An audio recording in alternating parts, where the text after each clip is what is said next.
Mana hozirgi haligi va shahida shahidun min ahliha degandek, hozirgi vaqtdagi o'sha G'azada bo'layotgan muammolarni kuzatayotgan kofirlar ham, u dini balkim xudosizdir, balkim xristiandir, kim bo'lishidan qat'iy nazar hatto yahudiydir masalan, bizni Qur'onimizni o'qib, Qur'ondagi mana shu jahannam azoblarini o'qib turishib, bir chiqib aytayapti, men eshitdim, bir ayol Qur'onni bir oyatni o'qiyapti. Ular har azoblanib, azobni o'sha sezmaydigan holatga kelib qolishganda, ularning badallari, terlarini boshqatdan o'zgartiramiz degan oyat.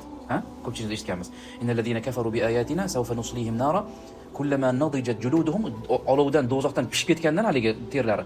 Baddalnahum juludan ghayr, boshqa terlarga almashtirdik. Liyazuq, yanada totishliklari uchun. Haligi aytayotdiki, masalan, agar bu hozirgi G'azadagi bo'layotgan muammolardan, bu qiyinchiliklardan oldin agar shu oyatni menga ko'rsatganingda, men aytardimki, bu naqadar shafqatsizlik. Juda qanaqa yomon holat bu. Qanday bunaqa bo'lishi mumkin insonga nisbatan? Derdim dot. Lekin G'azzani hozir ko'rib turganda bu oyat kimlarga aytilganligini ko'rganman dot. Musulmon bo'lmagan bir ayol bu, jurnalistlar, boshqadir o'sha. Xullas biz bilsak bilmasak ham bir insonning qilmishi qanchalik yomonligini. Alloh azza va jalla nima dedi? Jazaan wifaqa, xolos. Qilgan ishiga yarasha jazosi bu. Ay hada alladhi saru ilayhi min hadhihi al'uqubati wifqa a'malihim al-fasida allati kanu ya'malunaha fi ad-dunya. ثم قال إنهم كانوا لا يرجون حسابه. Bu azoblarning hammasini sababi nima uchun? Nima uchun? Ya'ni Alloh azza va jalla bizga endi bu oyatda oyatlardan keyin davomida bizga shu azobga duchor bo'layotgan odamlarning jarimalari nima ekanligi, gunohlari nimadan iborat ekanligini endi bayon qilyapti. Toki biz o'sha narsadan ibrat olib chetlanaylik. Ularning sifatlaridan uzoqlashaylik. Lekin haqiqatan biz hozir uzoqmizmi bularning sifatidan? Alloh azza va jalla aytadiki, innahum kanu la yarjuna hisaba. Ya'ni ular hech qachon e'tiqod qilishmadi.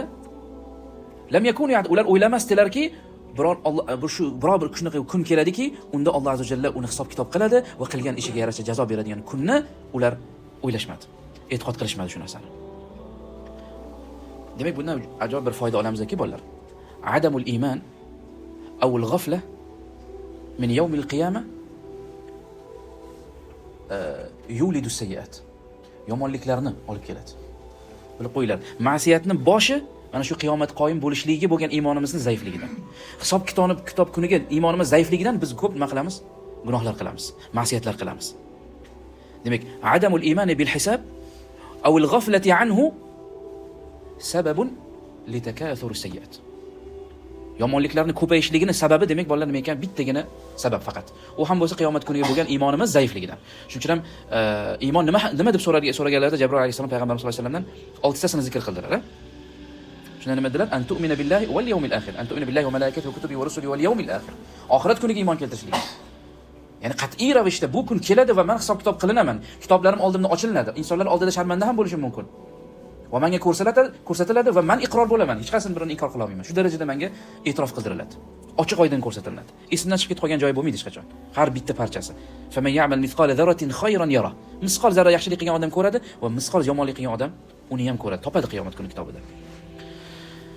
Va demak iymonimiz zaif bo'lishligi qiyomat kuniga ko'p gunohlarni keltirib chiqarar ekan. Shu narsadan ehtiyot bo'laylik. Doim gunoh qiladigan bo'lsak, bu men qilayotgan ishimga nima Allohning huzurida nima javob tayyorlayapman? Nima uzurim bor? Va kazzabu bi ayatina kizzaba. Ular bizning oyatlarimizni yolg'onga chiqarishdilar.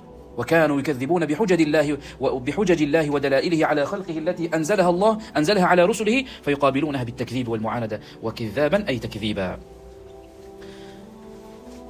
Demak, bu oyatlardan bizga Alloh azza va jalla asosiy hayotdagi g'oyamiz, maqsadimiz bolalar, qiyomat kunida Allohning huzurida turishligimiz, mana shu yo'lga qarab yurishligimiz, Allohning huzurida turganda hech qanaqa tarjimon, hech kim oldimizda bo'lmagan bir holatda turgan vaqtimizda, o'sha turadigan kunimizga demak harakat qilishligimiz bo'lish kerak maqsadimiz. Va kullu shay'in ahsaynahu kitaba. Biz hamma narsani bir buni emas, hamma narsani yozib qo'ydik. Hamma narsani birortasini qoldirmasdan sanab yozib qo'yganmiz. Va qad alimna a'mal al-ibadi kullihim va katabnaha alayhim va sanadzihim ala zalika. Agar u yaxshilik bo'lsa yaxshilik oladi, mukofot oladi, agar yomonlik qilgan bo'lsa yomonlikni ko'radi, jazo oladi. O'ylamasin biror bir inson ketyapti Alloh azza va jalla. Biror bir odamni biz azoblasak, uni biror bir amalini bilmay qolishlik bilan, boshqa bilan, ya'ni nohaqlik bilan azoblayapti deb. Yo'q, biz har bittasini ishini yozib qo'yamiz, o'shanga yarasha jazaan wifaqa beriladi. Yarasha jazo beriladi. Fazuqu falan nazidakum illa azaba. Qara, sizlar Allohning ne'matini dunyoda totib yurdinglar, maza qilib hayot kechirdinglar, endi sizlar do'zaxning azobini ham bitta totinglar endi. أيقال لأهل النار ذوقوا ما أنتم فيه فلن نزيدكم إلا عذابا من جنسه وآخر من شكله أزواج.